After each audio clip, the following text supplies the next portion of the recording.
Holy guacamole. How is it the end of the year 2024 already? This year has gone by in a blast. So much has happened, and yet still so much is still about to happen. Like, as I was writing notes for this episode, I was reflecting back on some highlights and lowlights of this year, and I want to share a couple with you just briefly. I also posted about them on Instagram, but this episode is just coming out at the perfect time to just do that, to take some time to reflect on how your year was, so you really have like this kind of closure to start into the new year. Okay, so highlights and lowlights. For me personally, this first one definitely was a low and a highlight at the same time, and I will get to why.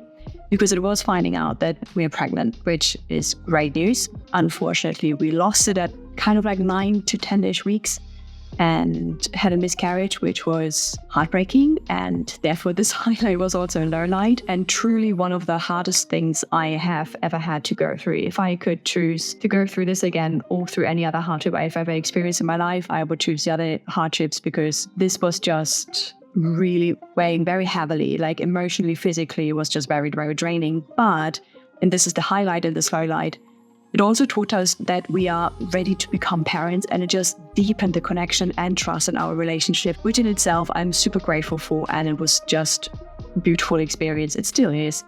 But then also, of course, our trips to Vietnam and Thailand. This past November and December, we've been away for 1 whole month, which was great. So we had like 20 days undisturbed at the beach, and it was just so dreamy and so healing and so needed. So that was definitely a highlight.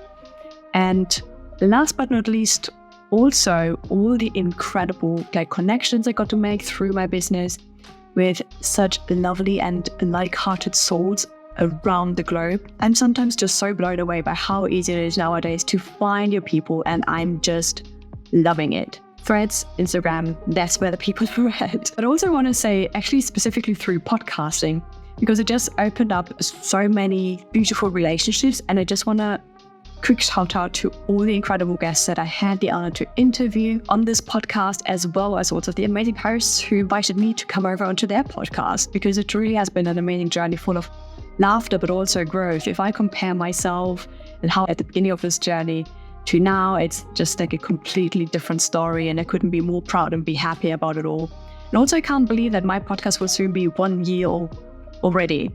Like, we have been doing this already for 1 year almost, and that's just crazy to me. But also, another obviously highlight has been that I took on a new job, which has been really great decision for my personal well-being, but also my business. And it might sound counterproductive at first because it took on more work technically, but the other elements of freedom that came with it, and also the very different work culture at this company just has been super lovely, and I really just enjoy working there. So it has been a great experience so far. In terms of lowlights specifically, I do want to point out 2 as well. One of them being my experience with my previous business mentor and how the whole thing went down in the end. I don't want to share details, but I just want to say it left me with a very sour taste. It taught me many, many lessons.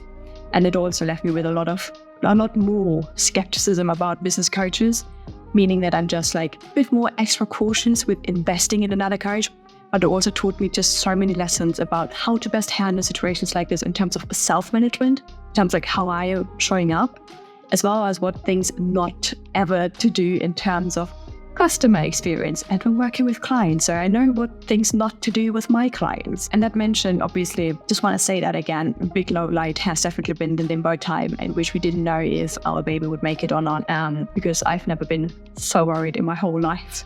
I tried to stay positive, and even though it was in vain, but this miscarriage was such deep experience. Again, it was emotionally and physically just so different compared to anything that I've ever experienced before. But we did get through it with grace, space to grieve, and keeping our eyes looking ahead. And for us, it was more like a message of just not yet. but we knew it was kind of also like a sign that we are ready. And I also shared more details of this whole story, obviously, in the bonus episode that I released earlier this month. So if you are curious about this whole story, how it went down, if this is not a trigger for you, then I will link that below as well. But with that being said, I am so very grateful for this year and also so very ready for 2025. So also please do share your highlights and lowlights if you want of this year, so we can celebrate together or also learn like lessons together, because I always say like sharing is caring, and this is what this community, this space and this podcast is for, to really share your experiences. So do write down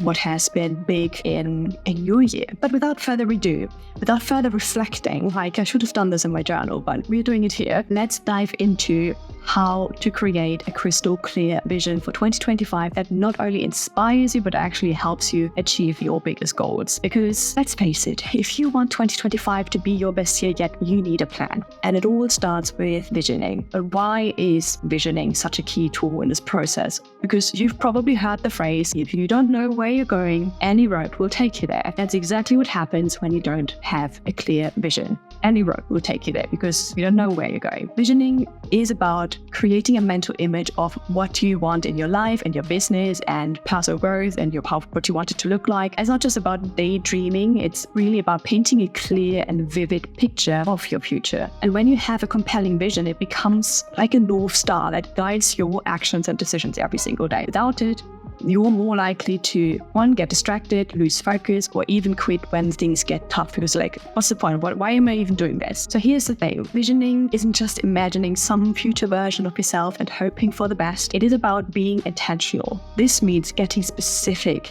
aligning your vision with your values, and mapping out how that vision can become a reality. Taking action. That's what I mean by that. When we talk about making 2025 your best year yet, what does that really mean? For one person, it could mean scaling their business to 6 figures or 7 figures. For another, it could mean finally prioritizing the health of relationships. The beauty of visioning is that it's personal. It's about your best year, not someone else's. And I also talked a lot about this with my dear friend Stacy when she came on as a guest, so I will link her episode down below as well if you want to refresh a memory of all the great nuggets she shared about how to create a meaningful vision for yourself and your life and the business. From my point of view, some of the key components of a powerful vision are clarity. A powerful vision is crystal clear. If you want to make 2025 your best year yet, you need to know exactly what best looks like and means for you. For example, instead of just saying, I want to be healthier, say, I want to be able to run a 10K by June without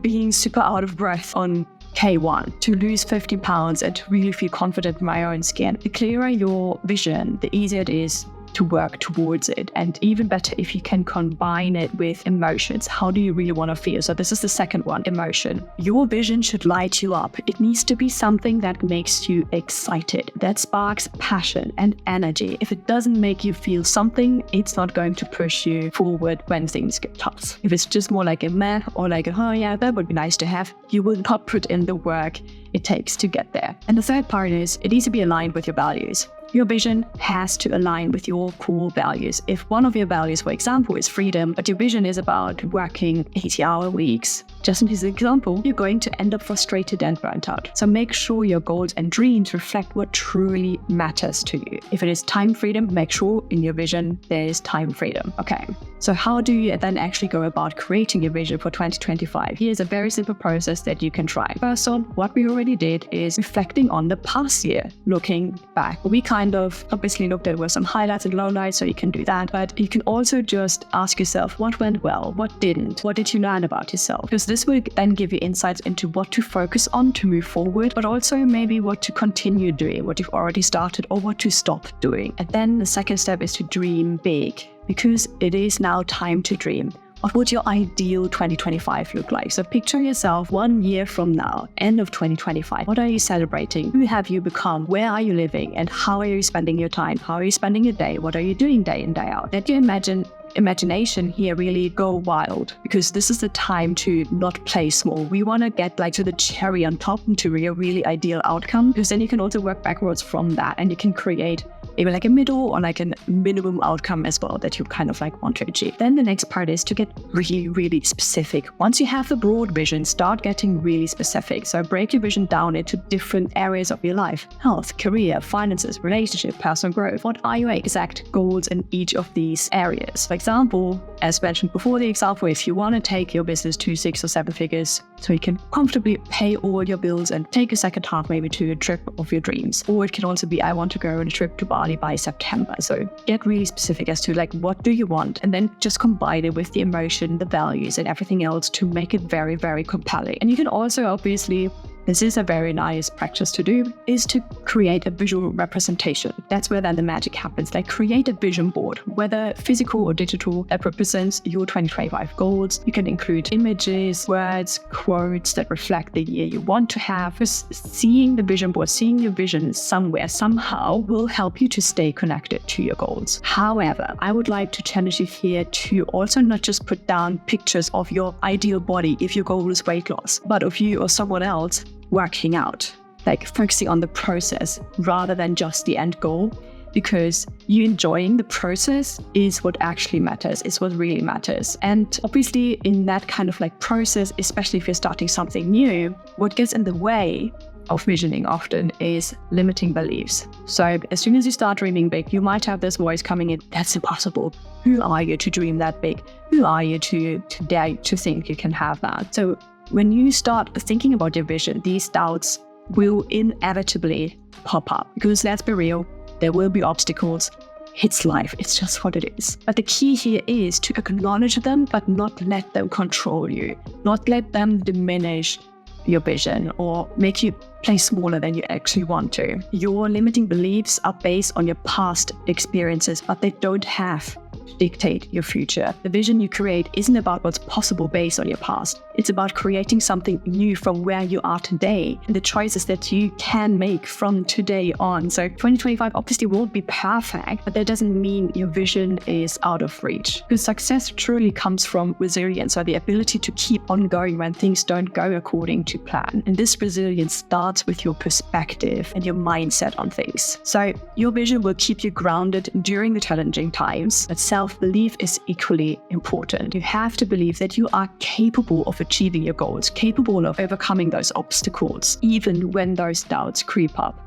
So cultivate that belief through positive self-talk, surrounding yourself with supportive people, and really celebrating small wins along the way, which leads actually also to one of the most important elements of visioning. It's not just about setting big goals and waiting for the magic to happen and everything to fall into your lap. It's about aligning your daily actions. And I know I'm a broken record when I'm saying this, but it's about your daily actions to align that with the vision. So once you know what you want for 2025, ask yourself, what do I need to do every day to move closer to my vision? For example, if your vision is growing your business, maybe that means committing to creating one piece of content every day. If your vision is to run a marathon, maybe it's committing to your training schedule every single day, no matter what. If it's raining, doesn't matter. You put on your shoes, you go run, or you go on a treadmill. So your vision is only as powerful as the daily habits and actions you create around it. And a great strategy that can help you build discipline rather than relying on January motivation is to break your vision, your goals, into quarterly checkpoints, because it's easier to stay motivated when you have smaller, tangible milestones to aim for. So ask yourself, what do I need to accomplish in the first 3 months of 2025 to stay on track? What about June? Like, what is the next step? What is the next milestone that I need to achieve? Because having these quarterly goals will help you to feel like a sense of progress and achievement. Plus, it gives you the chance to reevaluate and adjust your vision if needed. Why not spend 10 minutes today, starting today, just visualizing your ideal 2025? How is it going down? Where are you end of March? Where are you end of June? And so on. Like, really then also picture yourself at the end of next year, having achieved everything you want. Like, how does it feel? What have you accomplished? Write down what comes to mind and let that become the foundation of your vision for the year ahead. And again, the clearer and more emotionally connected you are to your vision, the more likely you are to make that reality because you're invested. I hope this episode has inspired you to start visioning and make 2025 your best year yet.